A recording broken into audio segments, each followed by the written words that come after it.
All right, Brittany, sorry about the instructions. It does seem like I've got some changes that have happened on what was typed up versus what is probably best for you to do now. So I'm going to step through it with you. On the instructions, it's talking about how do you claim your board. And when you're making a board with Autodarts, this here is your Autodarts account. Once you've logged into it, there will be an option if you go to My Boards in the upper right to say register board. So each person can have up to 5 of them. So I'm just going to go through the process of what does it look like to claim a new board. So if you go to register board, first you're going to do this step, and then we're going to do the step that actually like makes it so it's tied to your account. So the first step you do, you just got to name it. Dartboard, we say register, and then it will show you a board ID and an API key. It will only show you the API key here one time.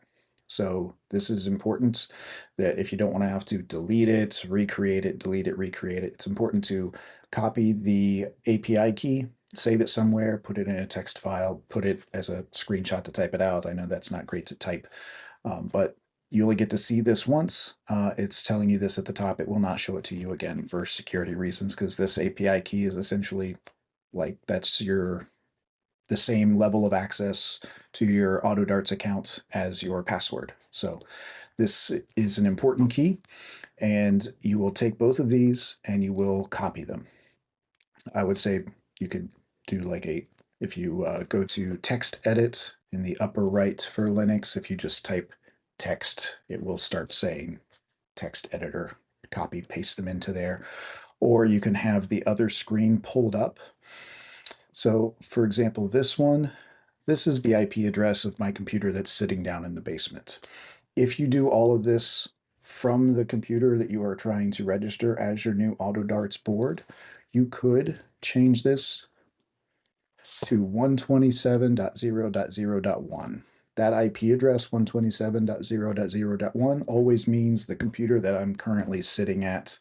And then you will put this colon and then 3180. You don't need to worry about this slash config part because basically you'll be going to the config.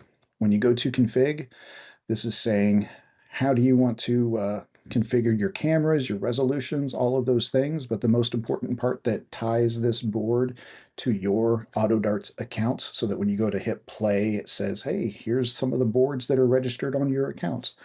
You'll put in your board ID. You'll paste that in here. You'll put in the API key. You'll paste that right here. And then you'll hit save. As soon as you hit save, this board is now registered to your Autodarts account that you're logged into.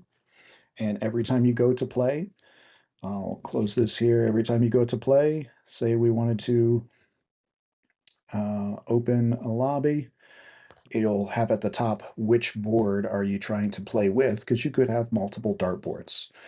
So this dartboard one is the one that I just made.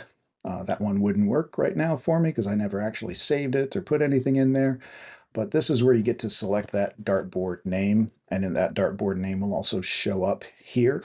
It is something I would just put a tiny word of caution, just because whatever name you choose is also something that when you play people online, they get to see what name you picked. So just fair warning, that is not a private name that you have chosen for your dartboard. It will be something that other people will get to see whenever you play with them online, because mine will show, hey, which dartboard is he playing on?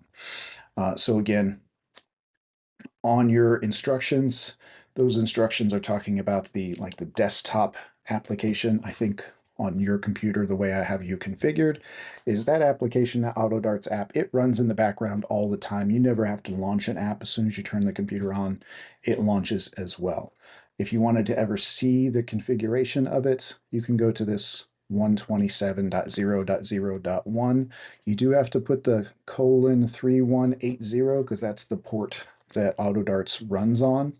Whenever you're playing, it will show you kind of the same kind of interface that the desktop application would show you. It just shows it to you through a website. This gets you the ability to start and stop your board. If you ever have times where you're throwing and you're noticing like it's not registering the darts quite right, this shouldn't happen often, but there is a failure rate. I'd say after about every 100 throws, I might have one or two that I might have to correct. An easy way to fix those things is to literally just tell it to stop and then start again. That fixes a lot of my stuff. A quick indicator in case you suspect that the computer is freaking out. If you go to Vision, it will show you what it sees on each camera. The times where I've noticed that it doesn't work as well as I think it should be working is because two of the cameras are on and one camera is registering as black. It's just sometimes the cameras will send as much data as it possibly can, streaming this video to the computer. And these are not high-end computers, but they're fast enough, and every once in a while they do freak out.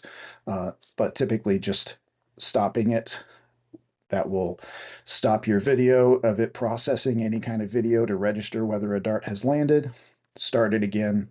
That gets things back up to working. You don't usually have to go through the process of completely rebooting the computer.